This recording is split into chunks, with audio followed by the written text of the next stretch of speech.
Hello, lovely viewers. Today, we talk about the entrepreneurial mindset. As a Ghanaian, if you want to be an entrepreneur, what really comes into mind? What are you thinking about? Are you going to be faced with challenges? Are you going to really sail through without any struggles? Today, we have Kwamiena to discuss all these things with. And trust me, you will learn a lot. Welcome, Kwamiena. Thank you. I'm finally on Myrick's podcast. Yes. Welcome to Mr. Myrick's podcast. Charlie, thanks. Thanks for having me, though. Yeah, it's been an amazing year already. Yes, it has been. It has been a crazy but amazing year. Anyways. So, like I said, you've been an entrepreneur like all your life. Yeah, we can say that. Yeah. We can say that. Yeah, I've been doing my own stuff for a while. Mm-hmm. And it's been an amazing journey to me because getting to know you, your progress to date, it has been incredible. Yeah, thank you. It has been incredible. I really appreciate that. But I want to ask, the environment you find yourself, Ghana to be specific, is it that worth it to be an entrepreneur in Ghana? Because to be an entrepreneur, you need to solve societal problems. You need to be innovative. And all these things, if you don't put it to play, you don't succeed. Is it really worth it to actually find yourself in Ghana as an entrepreneur? Contrary to popular beliefs, yes. Yes, it is. Mr. Myrick, honestly speaking, I feel when it comes to Ghana, there are so many opportunities out there. There are so many things out there that a young Ghanaian man or woman can actually turn into revenue. So much resources out here. There are so many ideas that are even floating around that the moment you pick up can make you some money. The only difference is sometimes being an entrepreneur in Ghana, the process, especially the starting process. I mean, the starting process for every business is not easy. Tedious. It's really tedious. But especially when it comes to being an entrepreneur and being a self-employed person, as in doing your own business, you get it, that takes a bit of like 200% effort, because then there are so many things that are supposed to be working in your favor that actually isn't working in your favor. So that's what makes it hard. But generally, yes, there's so much money to be made in Ghana, honestly, especially as an entrepreneur. Okay, that's actually true. I've seen a lot of young people coming up with different ideas, and indeed they are successful.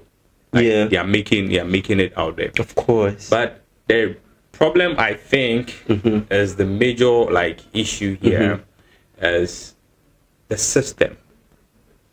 How we accept people who decide to curb their own path. I like the fact that you said that it is system. I feel not just system, but cultural. It's embedded in our community. I don't know what happened. I won't say, okay, so let me rephrase it. It wouldn't be so much cultural, because then if you look into our history, we had more, if you go to a community, you would see farmers. Do you get me? These farmers, it was a whole farming community. A whole family would have a land. They will farm. They would harvest the produce, go to other communities, and they will sell it, or they would go and trade, as in a barter trade, maybe to the fishing community, so they get some fish and they would give. Entrepreneurship had been in our culture since. Do you get what I'm saying? What actually changed it? Exactly. Do you think we allowed, I'll be honest, and I'm so sorry if I get backlashed, I don't care. But trust me, we allowed the I don't want to use the word the white man, but we allowed the foreigner to come in and tell us that all these things, like being a farmer and being a trader, are all like blue collar jobs. They are mediocre jobs, and that the most respectable jobs are the white collar jobs. You have to go to school and be a banker, or you go be a lawyer and all those kind of things. So now unfortunately, from our parents' side, we all grew up, and everybody now wants to have, exactly, everybody now wants to be a lawyer, a doctor, be on someone else's payroll, and that entrepreneurial spirit just left. So it is, I think it's a shift in our cultural system. It was a shift in our belief and our thinking. That's what I would say. It's our thinking. Yeah. Let me ask this instead. Do you think our education is actually structured to push us towards being like on someone's payroll, as you said, than actually bringing us to the level of thinking for ourselves and doing things for ourselves? Yes. It's straightforward. It's like there's no dig dodging. Let me ask a question. You did from primary to junior to uni, right? Sorry, this one I'll just shift and ask a question. When did you learn entrepreneurship as a course or as a subject, or when did you learn that? No. I never learned anything like that. I learned entrepreneurship in level 300, second semester. Okay. In university. Okay. So definitely, our education system is structured to put us on other people's payroll. Our education system is structured. I feel like it does. Our education system does not encourage. Well, I bear to differ. It does not just it doesn't encourage ingenuity. Okay. It doesn't encourage innovation, and it's through these kind of abilities that we can get really amazing entrepreneurs. Because you said it, we're looking for societal problems to solve, and we make revenue out of solving these problems. But what happens when our education system does not teach us to solve problems? We only identify them. And we go and pick up someone else's theory in solving it, and we apply it to ours, which means that we are not allowed to make our own decisions in our. We are not allowed to propound our own theories and everything. No, that is so true. You see, in as much as I want to believe that the young or the young adults growing into or to assume the position of like an adult, I feel most of them are not willing to accept that aspect of their life to actually like be entrepreneurs. They only accept it when they realize that life is not really treating them well.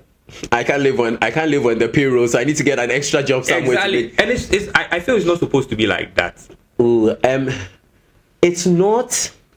But bro, you're an entrepreneur yourself, aren't you? Exactly. You're an entrepreneur. Is it easy? It's never been easy. Thank you. It's never been easy. People are normally okay. I also think that when it comes to Ghanaians, we are normally. I'm saying Ghanaians because we're Ghanaians. Yeah. Ghanaians, we're a bit laid back, even as compared to our Nigerian counterparts who are very proactive. And Ghanaians seem to be more laid back. So instead of us to just dive into the water strategically, with like our research being done and everything, we get so comfortable and secure at that little spot that we find ourselves, and only think of moving when that little spot can no more contain us. Exactly. So then we need to go and look for stuff. I feel normally a lot of people don't want to branch there because of fear, uncertainty. Is it going to succeed? It's not going to succeed. But all these are normal. The business person that is employing you went through the same process, but then moved on and was able to build such a big company to be able to employ you, which means you can always start at a point. So I feel it's fear, but I mean that fear can be overcome. Okay, so how do we solve that?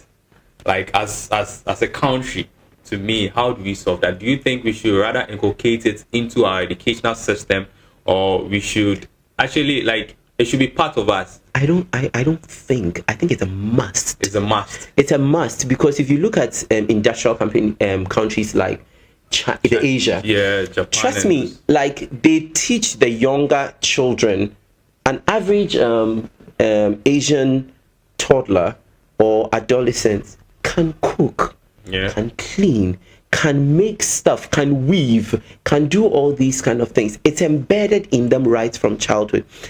And now is the time for us to do it because thank God we now have more international schools, and now more innovative ways of learning have been introduced, also with technology being of great assistance. So now people are having their assignments online and all those kind of things. So now it looks like we are branching out of the traditional way of education.